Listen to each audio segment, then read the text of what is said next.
Well, there you saw President Biden from the Roosevelt Room with a very short but very concrete speech. I want to bring in NBC's Mike Memoli, NBC's Steve Patterson, live at the UCLA campus, and Hagar Chemali, a professor at Columbia University. So let's, Mike, tell us about when this decision was taken to have the president speak. Well, Jose, these remarks were not on the public schedule when we began the day. The president will be traveling later today to the state of North Carolina to deliver remarks about his administration's infrastructure plan, specifically lead pipes. But this has been a moment that has been building for some time, and there have been growing calls from even some of the president's allies to take more of a public stand here, to speak out about these growing demonstrations, the growingly violent demonstrations, especially that we've been seeing across the country. Now, this is a very difficult moment in any environment, but particularly in the political environment that we're in now, just months before a presidential election. And you saw the president address that head on, saying this is not a time to score political points. But this was also a moment that really Biden allies had been calling for him to do just what he did, which is try to bridge these divides, to talk, yes, about the fact that we are a country that is not an authoritarian nation, as he put it, that we respect the right for protest, the right to free speech, but neither are we a lawless country, as the president put it. I think also it's important, Jose, in this moment to remember where we were 4 years ago at this time, again, also in a presidential election. We saw protests across the country in the aftermath of the murder of George Floyd, the Black Lives Matter protests, some of those clashes between law enforcement and protesters, including right behind me in Lafayette Park. We remember when Donald Trump was the president, that dramatic scene when he stormed through those protests to speak in front of St. John's Church. Then candidate Joe Biden was strongly denouncing Donald Trump for that posture. And it was a moment when he pointed to the lawlessness, the chaos under Donald Trump. Well, what did we see yesterday, Jose? Candidate Donald Trump out speaking in Michigan and Wisconsin, criticizing the Biden administration for not doing enough to crack down on these protests. So this was really really an important moment for the president, not just to address these pictures that have been leading the newscasts all over the country, but also to reinforce the principles of democracy in his view that, yes, we are seeing a lot of the loud noise, but we also need to respect those who are just students trying to go to school, trying to finish their classes, want to have their graduation. And we also expect to hear the president continue on this theme next week, the White House announcing he will deliver a major speech on the rise of anti-Semitism, which is a particular concern to this president, Jose. And so, Steve Patterson, paint a picture for us of what exactly is occurring and occurred overnight at UCLA. So what's happening right now is we've just been pushed out of this encampment. First of all, the encampment has been completely disassembled by police who swept through overnight, starting in the very early morning hours with riot gear, obviously with flashbangs, using non-lethal weaponry to push their way into barricades that have now been pushed down, now being reconstructed, as now you see all that's left is sort of a mess behind me after the protesters were forcibly removed, many of them arrested. In fact, we're hearing over 130 arrests. Right now, you can see them erecting this barricade again because they're going to clean this entire area. They just pushed all the media out. They're putting up the barriers again so they can sweep through here and make this sanitized and safe again. And that was really the mission of this. They wanted to push protesters out, to give students their safe space back. I mean, this is the library and Royce Hall, two of the most sort of iconic buildings on the campus of UCLA.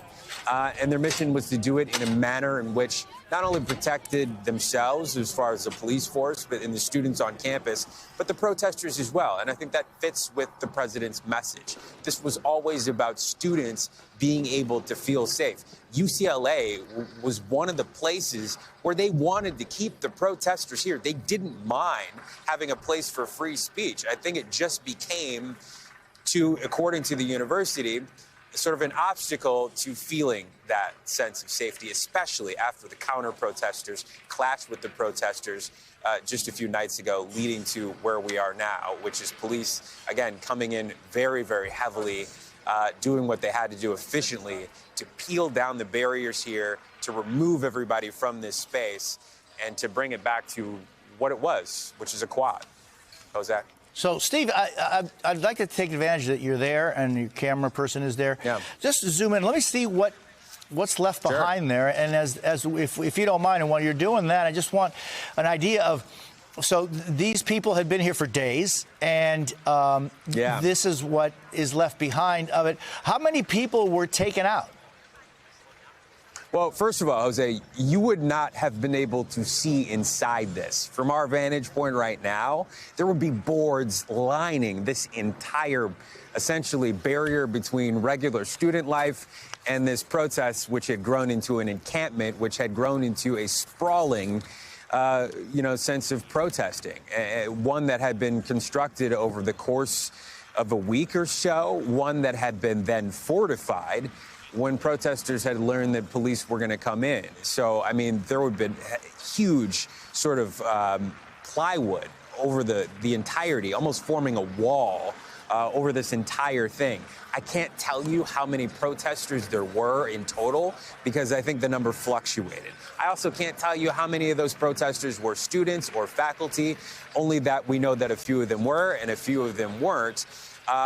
What I can tell you is the reason why the university felt what they had to do, which is that sense of safety and ease on campus, and for students to be able to do their work, essentially. I mean, we were to the point where students couldn't have class. Class was canceled.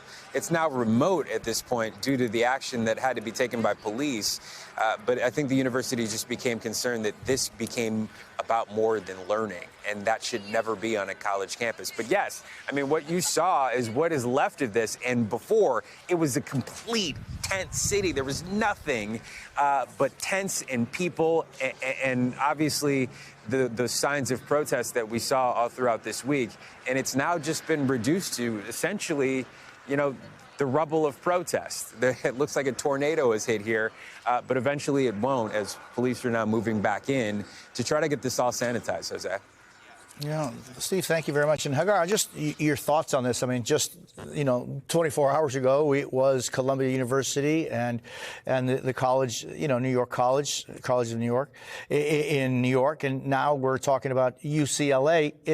The president was very clear on that there is a difference between peaceful protest and violent protest. And having classes canceled, the president said, is not peaceful protest. And yet that's what we're seeing over and over again. We're seeing graduation ceremonies being affected, commencement affected. What is it that you think, Hagar, is it too little too late to be talking about this? No, Jose, because my view is that these universities, including my own Columbia University, was really they were trying to work every which angle. They were trying to support academic freedom and free speech to a point really where it made many students extremely uncomfortable and feel unsafe. And to the point, as you mentioned, where classes were canceled or taken virtually or whatever. And at the same time, trying to figure out how they could support that goal of academic freedom and free speech while maintaining order and also creating an environment that supports what students are there to do, which is really to study and learn. And I'm really happy the president came out. I wish it would have been a bit earlier, to be honest with you, but he came out at a good time where and he has the bully pulpit of the world. And this is, I think, important because when you're talking about somebody like me, one adjunct professor speaking out, or a pundit, or whomever, it's not the same as having the White House come out and say, this is what's right and this is what's wrong. And I feel a significant generational divide on this when I've spoken out about it. And that's very clear, but it's our job as educators to guide these students. And that's the thing that kills me the most in this whole thing, is that there is a proper way to protest. And by the way, an effective way of protesting. And when you get violent, when you invite outside agitators, when you include violence or you include language that incites or calls for violence, and that's anti-Semitic or hateful in general, automatically your protest loses credibility. And the professors could have guided the students that way rather than land themselves in a place where the students themselves are getting arrested. Now they'll have a criminal record. Some of them are expelled. It's just not the right way to have guided these students from the beginning.